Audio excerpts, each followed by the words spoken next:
The 1971 to 77 Chevrolet Vega, a car with so much promise and yet so much wrong when it was introduced to the marketplace. The Vega was designed to replace the Corvair, another vehicle that had a number of challenges in the marketplace, particularly after Ralph Nader published a book on its rear suspension setup called Unsafe at Any Speed. While subsequent testing revealed that the Corvair really was not any more dangerous than other vehicles on the road, the damage had been done and the Corvair nameplate was sunset after the 1969 model year. General Motors then rebooted and tried to figure out what a new small car would look like and decided that as opposed to redoing the rear-engine, rear-drive vehicle that was the Corvair, that it would revert back to a more common front-engine, rear-drive layout when it came to the Vega. But this certainly doesn't mean that the Vega was conventional in all ways, as it had a number of elements that were certainly not conventional and, frankly, became a bit of its Achilles heel. We'll discuss these in more detail as well as the history of the Vega. But first, the question, why would General Motors produce the Vega in the first place? Domestic car companies by this point had some significant challenges making money on small vehicles, so why would GM even slot this vehicle into its lineup? Well, you have to remember at the time that General Motors saw the writing on the wall with regard to some of the imports, in particular the VW Beetle, which was selling quite well at the time, the Toyota Corona as well. And GM also knew that Ford was going to introduce its own subcompact, the Pinto, in short order. GM didn't want to cede its market share to these companies because it was felt that often customers would start out by buying a car like a Vega or a Pinto, and then over time they would trade up to full-size vehicles and cars that were more expensive. So if you get customers in the door early with a Vega, presumably if they have a good experience, then they buy the next vehicle from you.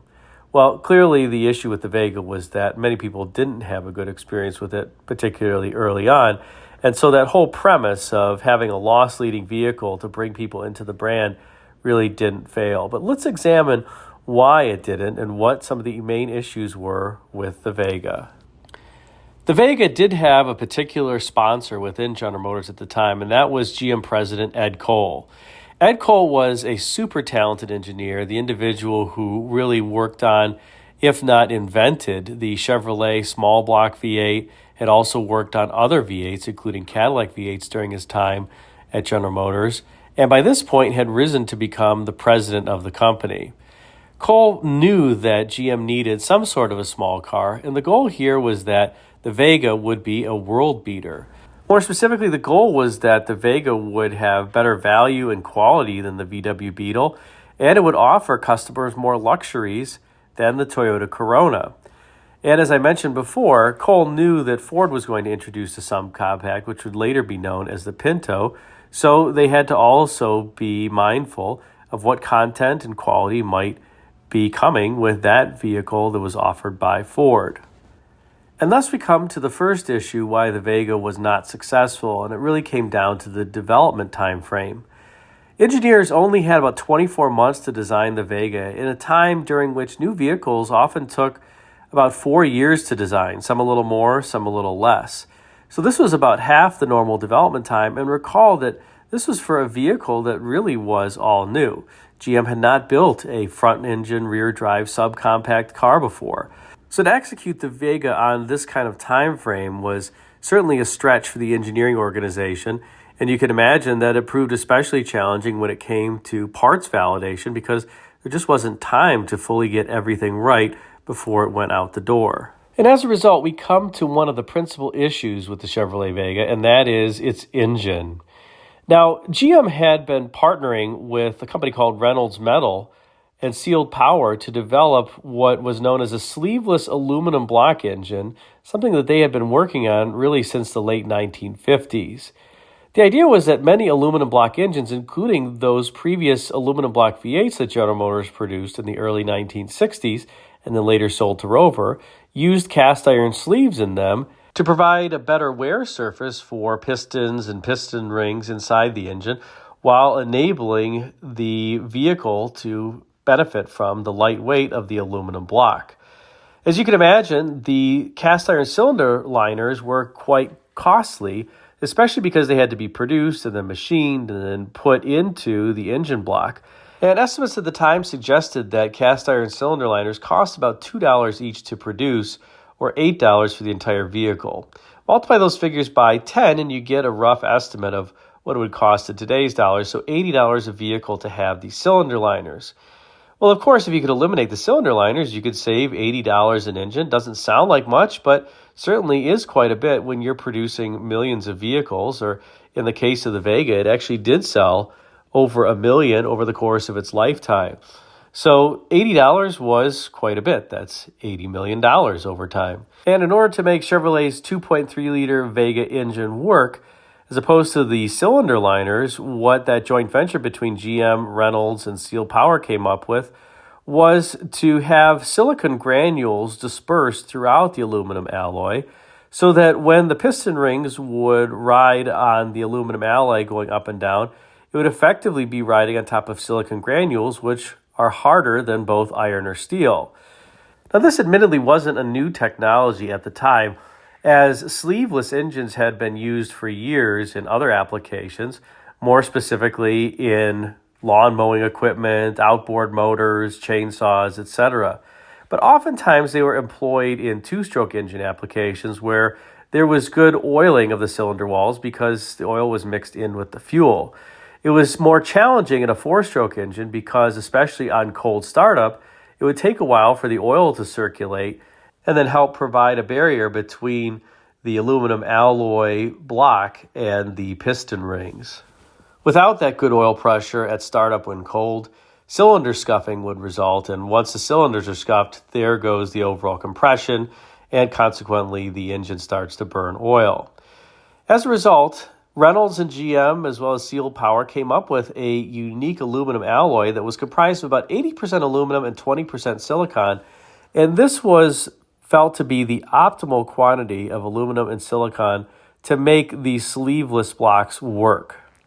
Needless to say, it proved challenging for engineers to develop an engine that would not exhibit cylinder scuffing, but after a while they felt that they had the problem licked, particularly with the 14-step iron plating process that became employed for the Vega's pistons. These pistons were employed along with a set of rings that were developed by Seal Power that had a different shape to them. Most piston rings just have sharp edges and corners to them if you looked at them in the cross-section, but these looked more like a D-shaped, having soft or rounded edges, and the idea here was that that would help prevent cylinder scuffing. Again, the principal issue that many engineers found with this early Chevrolet Vega engine. And while part of the Vega engine issue was certainly a cylinder scuffing challenge, something that was even more of a problem was that the valve stem seals used in the Vega engines, ones particularly at first, were just terrible. They would basically split and break apart, and then oil would leak past the valves and would be burned as you were driving the car. And often this is what really caused the oil burning on many of these Vega engines. Once the valve stem seals were replaced, they actually ran pretty well and they still had decent compression. But of course, by this point, and after that was discovered, customers had already just had enough of oil burning in their Vegas. Another issue was that the engines didn't have a lot of cooling capacity in these early Vegas, just 6 quarts of cooling capacity with super tiny radiators.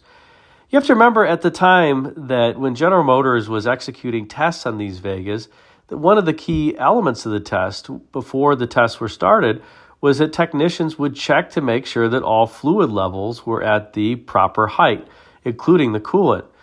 So part of the issue with the Vega was that people didn't check the coolant all that often. It would run low on coolant and then it would overheat. And this really wasn't determined in the product testing as an issue because, as I said, the products were tested with all the fluids perfectly filled. They weren't tested as though people would neglect the vehicles, something that really should have been part of the testing procedures. Chevrolet would eventually make some significant improvements to the Vega engine over the years. In fact, they ended up rebranding the 2.3-liter the Durabuilt 2300 in later years to try to convince people that they had really licked a lot of the issues, and some had indeed changed. By that point, GM had also changed the valve train on the Vegas from the mechanical lifters to hydraulic lifters, and they did indeed make some strides in reducing oil consumption and improving the engine's longevity. But it was too little too late for the Vega. Now, aside from the engine itself, another problem that these early Vegas had was associated with the carburetor, which was developed by GM's Rochester Products division. It was a little two-barrel carburetor, and because the Vega had a relatively large, 2.3-liter four-cylinder engine underhood, it did shake. It didn't have a balance shaft. And consequently, what would happen on these Rochester carburetors was that the top cover would start to loosen as it became unscrewed, and then it would jump around, and that would then activate the accelerator pump on the carburetor, which would then, of course, flood out the engine.